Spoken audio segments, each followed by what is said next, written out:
Hai friends, wih ketemu lagi nih. Selamat datang di channel Sinaira. Kali ini Mimin akan kasih info tentang tradisi unik dan aneh bercinta di beberapa negara fans. Sebelum kita bahas, jangan lupa untuk subscribe channel ini agar bisa terus berkembang. Klik tombol like dan juga loncengnya ya fans. Oke, kita langsung aja ke infonya ya fans. Hubungan badan atau bercinta tidak hanya dipandang sebagai kebutuhan dasar manusia untuk melanjutkan keturunan. Lebih dari itu, di beberapa tempat, bercinta juga menjadi bagian penting tradisi suku-suku yang ada di dunia. Ritual atau tradisi bercinta tersebut biasanya dilakukan untuk menghormati para leluhur mereka. Hanya saja dalam praktiknya, tak sedikit suku yang memiliki ritual bercinta nyeleneh atau di luar nalar. Misalnya saja salah satu suku yang mengizinkan istrinya berhubungan badan dengan tamu. Widih, bikin ngeri aja ya fans. Berikut suku dengan ritual bercinta paling aneh di dunia. Tradisi yang pertama datang dari suku Wodabe, mencuri istri orang lain. Suku Wodabe punya ritual bercinta yang terbilang aneh, yaitu mencuri istri orang lain lewat sebuah kontes ketampanan. Suku Wodabe sangat menjunjung tinggi keindahan tubuh dan penampilan, hingga memiliki suatu festival ketampanan yang dinamai Gerewol. Tak heran jika suku di Afrika ini dijuluki sebagai suku paling narsis di dunia. Suku Wodabe memang sangat memuja ketampanan pria. Di suku ini, pria bisa menghabiskan berjam-jam hanya untuk merias wajahnya. Meskipun perempuan suku Wodabe juga memperhatikan penampilannya, tetapi kaum pria lebih menonjol dalam menjaga penampilannya. Festival yang biasanya dilakukan sebelum bulan September ini menjadi ajang untuk mendapat predikat pria tertampan.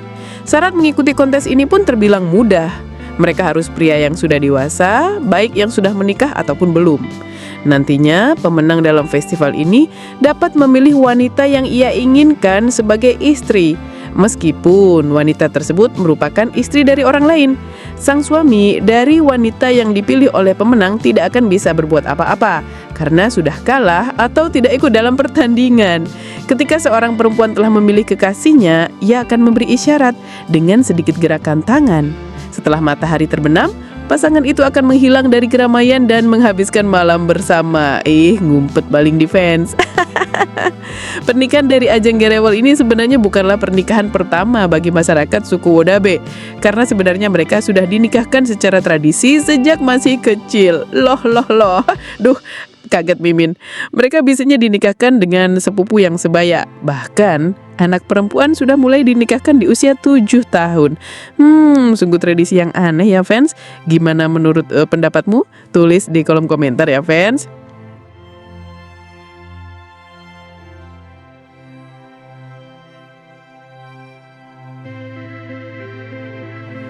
Kedua ada suku Mangaya, berhubungan badan dengan wanita paruh baya. Suku yang punya tradisi unik lainnya bisa kamu temukan di sebuah kepulauan selatan Samudra Pasifik. Suku Mangaya punya tradisi unik untuk membuktikan seorang pria beranjak dewasa. Ritual suku ini mengharuskan remaja pria yang beranjak dewasa untuk memilih seorang wanita paruh baya di sukunya. Para remaja pria itu harus bercinta dengan wanita paruh baya yang dipilihnya. Wow, bisa jaya fans tradisinya. Menariknya lagi, para remaja itu boleh menentukan berapa lama mereka akan seatap dengan wanita pilihannya tersebut sebelum mantap dan yakin untuk menikah dengan wanita lainnya. Incip-incip dulu dong kalau gitu. Tradisi unik dan aneh lainnya datang dari suku Ofahima, tawarkan istri berhubungan badan dengan tamu. Kalau suku Mangaya punya tradisi berhubungan badan dengan wanita paruh baya, lain hal dengan suku Ofahima dan Ofasemba di Namibia Utara.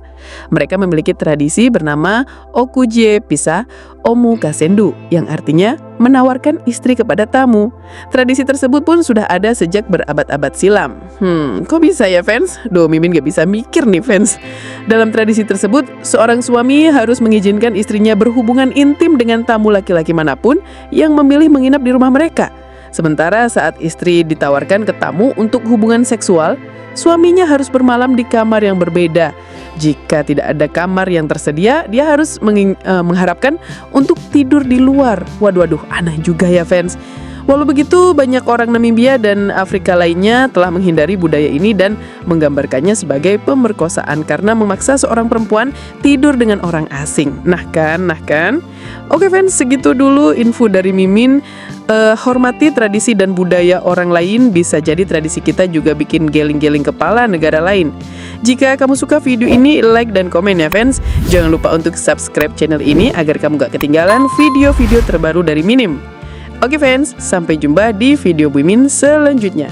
Yuk, bye-bye fans.